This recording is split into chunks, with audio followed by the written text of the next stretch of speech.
Welcome to our long-awaited episode that will revisit some of the best questions and comment threads from the past 8 episodes of Debunking Starship. We've been waiting patiently for Musk to release his 2020 update on the Starship vehicle, but that's long overdue, probably due in part to the fact that his last SN8 test firing melted the underside of that particular corn silo. Not a good time to release a new batch of fake promises when there's molten slag spewing from the bottom of the rocket that you're pretending is going to Mars in under 2 years, with supplies for a manned mission in 2024. In going through past comments, we are always pleasantly surprised at the overall intelligence of our audience and the degree of thought many put into their comment threads. Sure, we get the occasional Muskrat fanboys show up, but they don't tend to stay very long. For this episode, they'll be happy to know it's not really about Musk at all, except when we're dealing with a crew of 100 or a colony of 1 million on Mars to work the numbers. The examples we use are applicable to any spacefaring proposal, whether they're floating cylinders in space or on another planet or the moon. And for the purposes of this presentation, we're even going to drop the expected transit time to Mars down to 6 months, even though we and NASA still find 9 months to be a far more likely transit duration. Of course, Musk and his minions complain his as-yet unbuilt, untested ship can do it far quicker, so let's give them that benefit of the doubt while we still destroy their claims. Here we go with some of our favorite questions from Starship episodes 1 through 8, starting with several questions from episode 6, which was feeding a colony. We had quite a few people ask, why did you use wheat as your example in that video? Well, as we explained in the video, wheat is a very versatile crop that is easy to grow and it self-pollinates. The uses it has are varied, and the seed is easy to collect and even process by hand. The wheat grain can be stored in a cool, dry environment for months or even years without additional processing, whether using it for future food prep or for replanting the crop. Also, as we mentioned in the video, bread is one of the simplest forms of food, using only a few ingredients, and has been produced commercially for over 10,000 years. Some users, such as Bjarn S., suggested using potatoes as an example instead, as they used in the movie The Martian. So we went through new calculations based on the requirements of 1 million colonists using potatoes instead of wheat. A reasonable field potato harvest on Earth comes in at about 10 tons per acre, 20,000 pounds. 1 million people divided by 20,000 pounds equals 50 acres, which is about 20 hectares, giving everybody 1 pound or half a kilo of potatoes, which is about 2 spuds. Assuming the colonists eat 1 potato per meal, as the Martian did, as a staple crop, they will require 1.095 billion potatoes per year. At 100,000 potatoes per hectare, they will require at least 11,000 hectares for a total of 110 square kilometers. And this is what that landmass looks like compared to the island of Manhattan. Comparing potatoes to wheat, potatoes grown in properly irrigated and composted soil require about the same water every week that wheat does, 35 millimeters, over their 150-day growing cycle compared to 90 to 100 days for spring wheat. Potatoes are more susceptible to crop failure than wheat due to drought conditions, and raw potatoes cannot be stored indefinitely. Also, keep in mind each harvest would have to hold back about 20% of each harvest for seed stock. In comparison with wheat, you will only need to keep 2% of the grains produced to replicate the same crop next year. One viewer called CocoFan50 suggested tomatoes as the primary crop. Right off the bat, tomatoes require pollination, and seeds are not easy to harvest or properly store, which makes them a poor candidate, but let's work the numbers anyway. Compared to grain, tomatoes have a shorter growing cycle and 5 times the yield, but they require double the amount of water each week. Also, fresh tomatoes have a shelf life of about 5 to 7 days even when cooled in the fridge, so a longer storage time will require additional processing. Using the same math, we'll assume each colonist will need 1 tomato per meal. A medium, ripe tomato weighs about 140 grams or 1/3 of a pound, so 1 pound or half a kilo per day per colonist. That's 21 million tomatoes per week, weighing about 6.3 million pounds, call it 3 million kilos or 3,000 tons. A typical yield for field tomatoes, the only ones worth eating, is around 50 tons per hectare. So you'll need about 60 hectares or 150 acres producing tomatoes every week of the year. Again, with the growing season of tomatoes ranging from 60 to 80 days, multiple crops per year might be possible, but that all depends on a variety of conditions, not the least of which is the seasonal sunlight energy, And tomatoes are incredibly sensitive to nutrient levels, so you will have to refresh the soil. A calcium deficiency in particular can lose an entire crop of tomatoes to blight. Farmers prevent blight by applying calcium nitrate to the soil. And guess which element Mars is notoriously short on? Next on the list is the question, what about taking animals such as chickens to Mars? Like so many things, this sounds like a great idea, until you look into it a little. A small flock of chickens that's hatching out eggs can provide you with a steady stream of roosters to butcher, and provide excess eggs for you to eat as well. Chickens eat most manner of table scraps, or insects and plant material, and they do a wonderful job of fertilizing the ground they walk on, which works really well on Earth, where we actually have table scraps, insects, plant material, and ground to walk on with the assistance of gravity. But picture this. The colonists load up a small flock of chickens, let's say 2 dozen including 22 hens and 2 roosters, 1 rooster as a backup. A pen is created for them in the pressurized hold with bedding, food, and water. Everyone gets settled in, and then the rocket takes off. And all of a sudden, nothing's touching the floor anymore. The hens are floating in the air along with their bedding, their food pellets, their water, and their poop. In fact, it would look like this actual footage of a chicken that was taken aboard the Mir space station. Humans going to space have to learn how to eat through a straw or spoon their food out of bags. Then they relieve themselves through a tube or into a vacuum-powered commode. Good luck trying either of those with a chicken. And whether you've got all the birds in one cage together or in separate cubby holes, the effect's going to be the same. Free-floating fowl and foul-floating feces. Yes, you could pen the birds in place, but then you'll have the birds you're planning on eventually butchering, withering away as the effects of space eat at their muscles and bone. Now, since the birds will not likely be able to hatch out their eggs in space, based on experiments on the ISS and Mir using quail eggs that had limited success, in fact, many of those failed embryos were headless, these chickens are pretty much going to be pets for the entire duration of the trip. Not only are they all going to be needed at the other end to propagate a larger flock, but good luck butchering a bird in the weightlessness of space. These birds will require water and food, and since there's not likely to be any table scraps left over from the pre-packed rations of the colonists, that means they will require additional food stores specifically for them. A flock of 24 birds can easily crush a 20-kilo bag of layer pellets in a single week, even when they're scratching for other scraps and bugs in the yard. They also require grit for digestion and oyster shell for producing eggs. To cut down on oyster shells, you can feed them back their own eggshells, but colonists will also require a source of calcium, and crushed dehydrated eggshells work well for that purpose. But the hens won't likely be laying eggs while en route to their new home. Only one egg has ever been laid in space. That was a quail hen that was on its way to Mir, holding that honor, but once aboard the Russian space station, she stopped producing altogether. Adding up requirements for a 6-month journey, assuming fresh supplies await on Mars, the colonists would have to pack up around 4 tons of food, plus grit, plus oyster shells, to keep these birds minimally fed. Then there's water, and the fact that birds don't pee per se. With humans, our bodies separate liquids from solids, even though human poop does hold a lot of water. But with birds, everything they excrete comes out the same hole in a pasty mixture of nitrogenous waste and uric acid.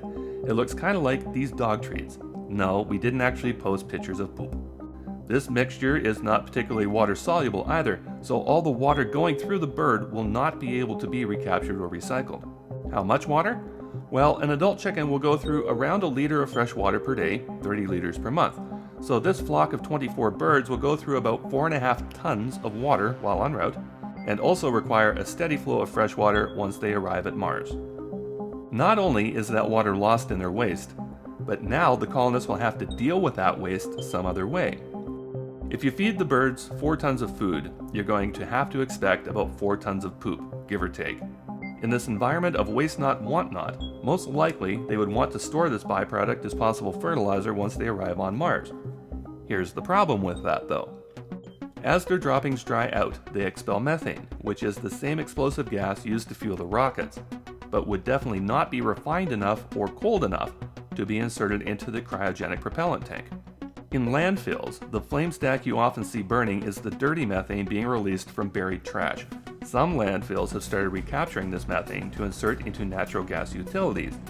But the facilities required for that refinement are massive and energy intensive, far too large to be built into a starship.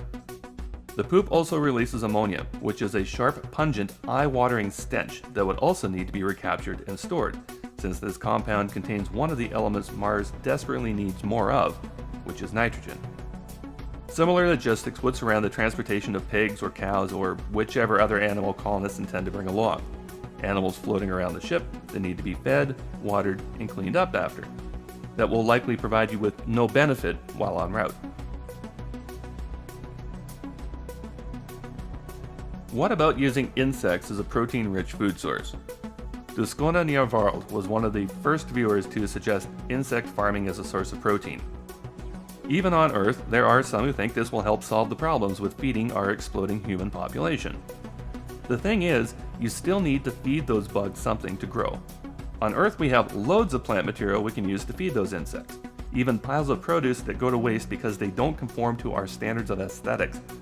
In fact, in the US alone, 80 billion pounds, or around 37 billion kilos of food, go to waste because they don't look right. But on Mars, even the funny-looking food grown for humans isn't going to go to waste. Let's take a look at the insects being farmed for human food on Earth presently, as found in a bag of mixed dried bugs on Amazon that sells for about $1.20 per gram. At the same price per gram, a quarter-pound hamburger patty would cost you about $115. The average sedentary male on Earth requires a minimum of 56 grams of protein daily, so roughly 4 of these bags if the bugs are about 100% protein. The average human female only requires 3 such bags. Let's break down some of the basics for each of the bugs found in this bag. First up, grasshoppers. They develop from eggs into nymphs and then into adults in about 9 weeks. Their life expectancy approximately 1 year. They are pretty much omnivores requiring vegetation and other insects to feed upon. Their favorite foods are clover, cotton, wheat, and other cereal grains and grasses. Average weight of an adult grasshopper is 300 milligrams, so each male colonist would require 180 of these daily to hit their required protein intake. Call it 60 grasshoppers per meal. Next up are crickets. Very similar to grasshoppers in many ways. They also develop from an egg to a nymph to an adult, and they weigh in about 300 milligrams on average, with some females significantly heavier. However, these insects only live about 90 days, which is less than half the expected trip time, and since experiments on the ISS have demonstrated difficulties in hatching eggs in space, this creates an issue. Crickets are also omnivores with a taste for grains and grasses as well as animal matter, and again, each colonist would need to eat about 180 of these per day to keep up their protein intake, as the effects of space are withering away their muscles. Mealworms. Favorite delicacy of many captive pet lizards, mealworms are the short-lived pupal state of darkling beetles before their metamorphosis, meaning that there is a very small window where these worms are edible, and they don't reproduce until they become adult beetles, but those are much less palatable. The adult beetles require fresh produce that can't be moldy and are particularly fond of fruit tree produce, such as apples, oranges, or pears. So for reasons of their diet, mealworms probably wouldn't be a candidate for space food. Also, at 130 milligrams apiece, colonists would require about 450 of these in their daily diet. Silkworms are another insect harvested in the middle of their life cycle before becoming an adult silk moth.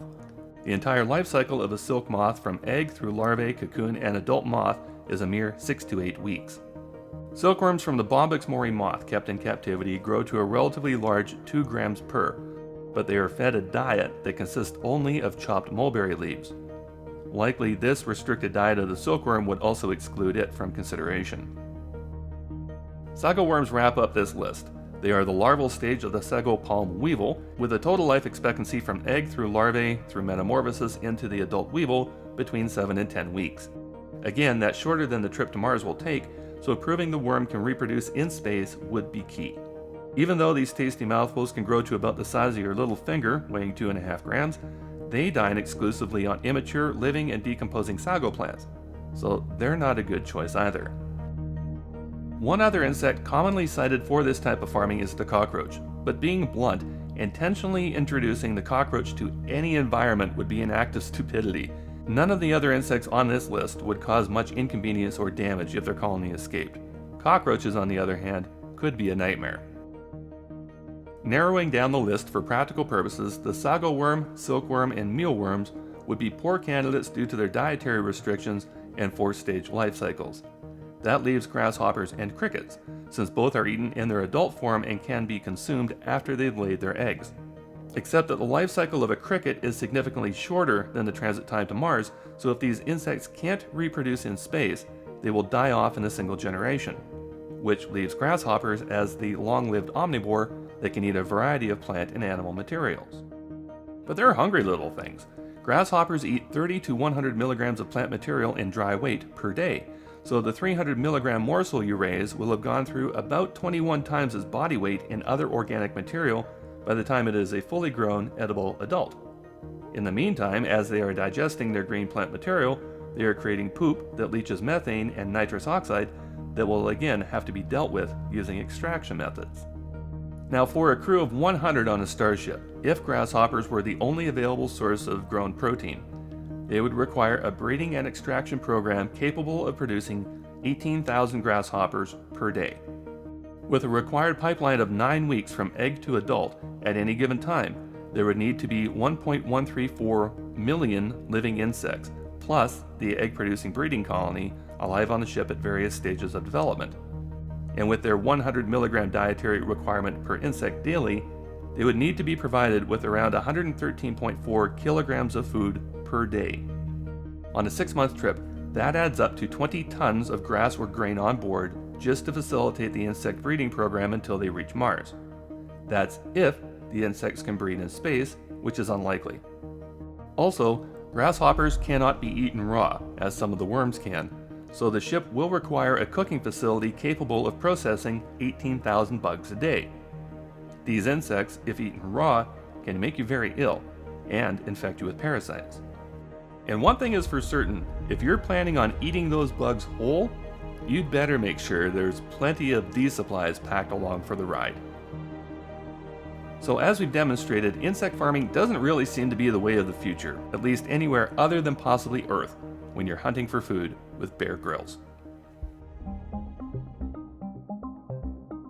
Kyle Woolman asked us to look into vertical farming using hydro or aeroponics as possible options to what people are calling dirt farming.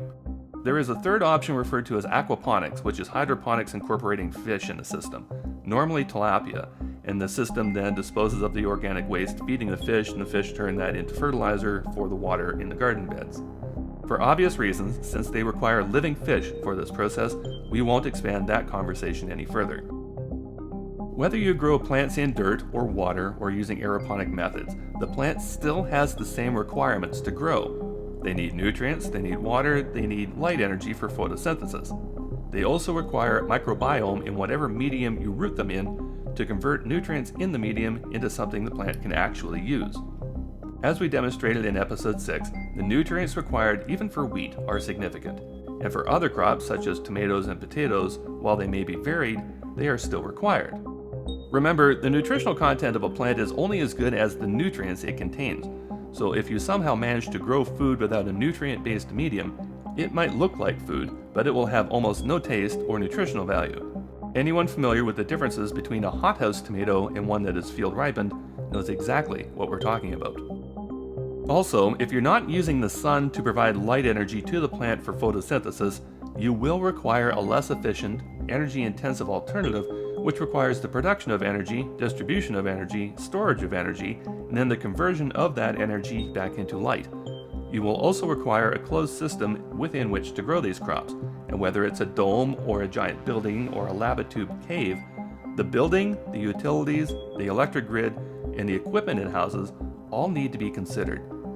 The largest vertical farm in the world was designed by California-based Crop One for Emirates Airlines. Construction began in 2018. Their facility, which is 130,000 square feet or about 12,000 square meters, cost over $40 million to build, with the goal being to produce 3 tons of food daily for Emirates Airlines. Except, all it grows is leafy greens. Lettuce, spinach, that kind of thing. Quick-growing, low-profile, small root cluster type plants with a quick turnaround. So things like tomatoes, carrots, potatoes, anything that grows on a vine like squash, cucumbers, or berries, anything that grows on a bush, peas, beans, peppers, none of that works in this facility. And then there's the pollination aspect of these as well. Most of these plants require pollinators to convert their blossoms into edible fruits, veggies, and seeds. But let's say the population of Mars is capable of surviving on lettuce and spinach. This facility produces 3 tons of greens per day, so 3,000 kilos. That comes out to 3 grams per person every day. Astronauts on the ISS eat 2.2 kilos of food per day, so they would need to create 750 of these facilities to keep the population fed with lettuce and spinach. Whatever they grow has to be quick turnaround, and they have to remember to keep some of each crop back for seed stock. Except, there's no pollinating insects to fertilize the blooms that would become the seeds for the next crop. As we demonstrated in episode 6, the solar radiance on Earth is 1 kilowatt per square meter, and on Mars it's about 595 watts per square meter, so that's a 40% drop. We've been accused of being far too conservative in our numbers when dealing with solar energy, so we're going to do a more proper walkthrough using the efficiency levels of devices in a solar generation system. Right off the bat, solar panels, when they are clean and pointed directly at the sun, manage to convert only 15 to 20% of the energy hitting them into DC current. That DC current needs to be inverted into AC for use by most household devices, and that DC to AC inversion will drop the power by about 20%. So compared to the amount of solar energy hitting equatorial Mars of 600 watts per square meter, around 76.8 watts is all that's actually making it to the end device. To work the rest of these equations, let's use the solar panel specs straight from the Tesla website, which is done in imperial measurements, so we'll convert them for you. Their solar panel measures 68.5 inches, or 174 centimeters, by 40.6 inches, or 103 centimeters. This gives this particular device a surface area of 1.78 square meters. To work some simple numbers, we are going to use the 2000 watt model grow lamp made by Vespa. To get 2000 watts at the device, we have to add back the losses at the inverter and the losses at the panel to figure out how much coverage we need. As it turns out, that's 16,600 watts worth of real estate, and at 600 watts per square meter radiance, that works out to 27 square meters, or 16 of Tesla's 1.78 square meter solar panels to power this single grow lamp.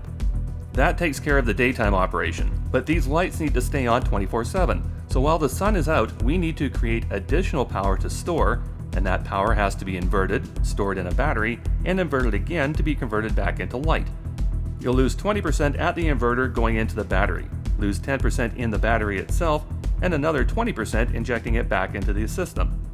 If it takes 16 panels to power it during a 12-hour day, it will take an additional 28 panels to store the energy it will need at night for a total array of 44 panels to power this single light.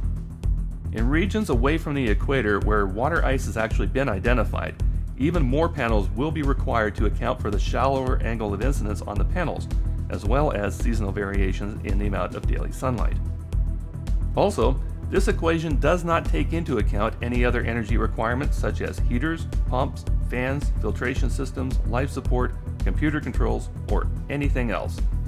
Now, if we use the Dubai Crop 1 facility to wrap up the conversation regarding total energy cost of the facility, their estimated energy requirements for growing lettuce is 3,500 kilowatt hours annually per square meter, compared to 250 kilowatt hours for the same footprint in a traditional greenhouse facility. So this one facility would require 3,500 times 12,000 square meters equals 42 gigawatt hours of energy annually to grow their crops. That compares to a 12 megawatt hour consumption annually by an average 200 square meter home, which is one reason why even on Earth, the sustainability of vertical farming is still questionable. The other lesser concern they have is the manpower required to maintain the crops and the facilities, all of which drive up the price. What about using algae for food? This question from several viewers sent us looking for information we had not previously considered, to be honest, mainly because algae grows in water and water is in very short supply on Mars. Unfortunately for the viewers asking, it was a very short search, since we discovered straight away that uses for commercially grown algae include food coloring, fertilizer, bioplastics, chemical feed, medicines, pollution control, and fuel. You'll notice what's not on that list is food for human consumption. Now, while it is true that scientists and entrepreneurs have been trying for years to make a case for algae as a cure to world hunger, there seems to be little appetite for growing green slime for humans to eat. Ingested algae seems to be limited at present to being an ingredient in overpriced green smoothies. Further, the algae farms growing for the other purposes are mostly powered by the sun, not enclosed indoors with artificial lighting. In fact, in enclosed hydroponic systems, algae is generally considered a scourge to be eradicated because it clogs up pumps and filters. The last segment of this episode has nothing to do with Starship. It does, however, have everything to do with Elon Musk. We're going to wrap up this segment by demonstrating conclusively that muskrat fanboys will buy anything Musk puts out, regardless of price, regardless of quality. And to do that, we need look no further than 2 weeks ago, when Musk released Tesla Tequila. On November 5th, 2020, Musk created a sensation in the muskrat community when he released his Tesla Tequila, complete with a fancy bottle and an even fancier price tag of $250 per 750 mils. The entire overpriced batch was sold out almost immediately. Here's the problem. Tesla doesn't operate a tequila distillery, so where did the booze come from?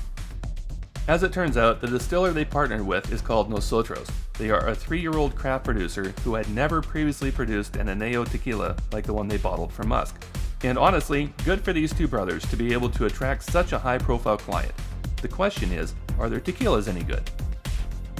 Let's put it this way. They offer two standard products, a tequila blanco that sells for $40 and a tequila reposado that sells for $45, both of them in 750 ml bottles. Comparing them to the 1800 branded tequila, their online pricing for their reposado is $34 and their añejo is $43. This places Nosotros' standard fare in the same region as 1800's entry-level offerings or Patron Silver by price comparison. In other words, the cheapest bottles the other two distillers sell. And while the case could be made that the añejo is a different product, it is also something that this particular distillery had never attempted before. So basically, the people buying up these bottles pay $250 for bottom-of-the-barrel booze, just because the fancy bottle has Tesla's logo on it. As with all things Musk, what people are buying is the novelty, the hype, not an original idea, not even a high-quality product. And for reasons unknown, there seems to be no end to the number of people stupid enough to keep handing this guy their hard-earned money. Thanks for tuning in to this episode of The Common Sense Skeptic, which was supposed to be the top 10 questions asked by our viewers, but we're running kind of long, so we're going to keep going on the countdown in our next episode. Feel free to add your unanswered questions about Starship or Mars colonization in the comments below, so we can consider including them in upcoming episodes.